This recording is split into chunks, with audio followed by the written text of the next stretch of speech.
The Hauntings, a short story volume. At some point in our lives, we believe that creak, that low moan, that whisper is something unnatural, beyond our comprehension. And in these stories, our instincts are right. We are afraid, and we should be, perhaps even terrified. In this volume, our classic authors take different approaches, but the result is inevitably the same. We are hooked by these unknowable forces, our emotions heightened and rattled by the expectation or shock of the next few words. Haunted House by Charles Dickens. The Haunted House was originally orchestrated by Charles Dickens and featured contributions from other authors. Here we have condensed it to those parts written by Dickens alone.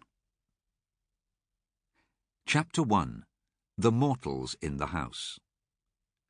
Under none of the accredited ghostly circumstances, and environed by none of the conventional ghostly surroundings, did I first make acquaintance with the house which is the subject of this Christmas piece. I saw it in the daylight, with the sun upon it.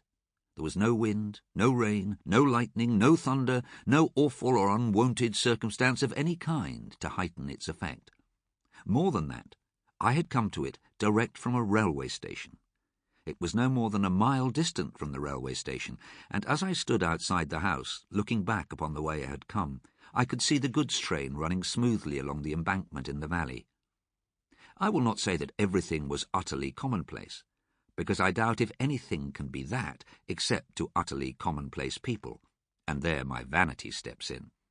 But I will take it on myself to say that anybody might see the house as I saw it any fine autumn morning. The manner of my lighting on it was this. I was travelling towards London out of the north, intending to stop by the way to look at the house. My health required a temporary residence in the country, and a friend of mine who knew that, and who had happened to drive past the house, had written to me to suggest it as a likely place. I had got into the train at midnight and had fallen asleep, and had woke up and had sat looking out of the window at the brilliant northern lights in the sky, and had fallen asleep again, and had woke up again to find the night gone, with the usual discontented conviction on me that I hadn't been to sleep at all.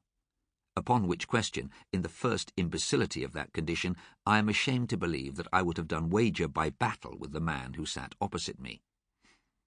That opposite man had had, through the night, as that opposite man always has, several legs too many, and all of them too long. In addition to this unreasonable conduct, which was only to be expected of him, he had had a pencil and a pocket-book, and had been perpetually listening and taking notes. It had appeared to me that these aggravating notes related to the jolts and bumps of the carriage, and I should have resigned myself to his taking them under a general supposition that he was in the civil engineering way of life, if he had not sat staring straight over my head whenever he listened.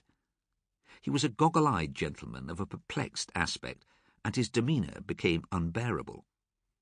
It was a cold, dead morning, the sun not being up yet, and when I had outwatched the paling light of the fires of the iron country, and the curtain of heavy smoke that hung at once between me and the stars, and between me and the day, I turned to my fellow traveller and said, "I beg your pardon, sir, but do you observe anything particular in me?" For really he appeared to be taking down either my travelling cap or my hair with a minuteness that was a liberty. The goggle-eyed gentleman withdrew his eyes from behind me, as if the back of the carriage were 100 miles off, and said, with a lofty look of compassion for my insignificance, "In you, sir?" "B." "B, sir?" said I, growing warm. "I have nothing to do with you, sir," returned the gentleman. "Pray let me listen." "O." He enunciated this vowel after a pause and noted it down. At first I was alarmed, for an express lunatic and no communication with the guard is a serious position. The thought came to my relief that the gentleman might be what is popularly called a rapper, one of a sect for some of whom I have the highest respect, but whom I don't believe in.